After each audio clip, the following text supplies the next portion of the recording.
Yes, Lord, hindi man ano mo yung Diyos na inipot namin sa mga sa regalo nga katulong sa Lord, salamat sa pagtukaw mo sa amin, sa pagtulong. Salamat kay Kara Kapag.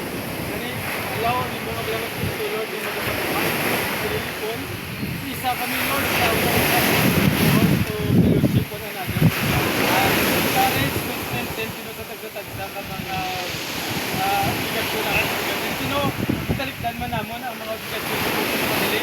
Ikaw din naman trust ko sa muna noon. Mga mga istorya sa amon kung kami Lord sa talipay.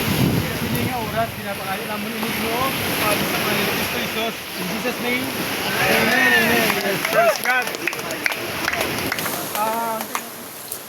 Nagpasalamat niyo ako kay kanami sa mga sakyan ng Lord.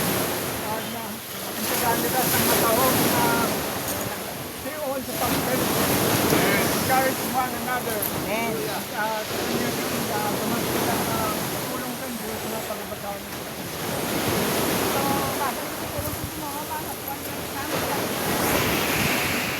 Verse 7 to 14. Verse 7, the law of the Lord is perfect, converting the soul. The testimony of the Lord is pure, making wise the simple. The statutes of the Lord are right, saving the heart. The commandment of the Lord is pure,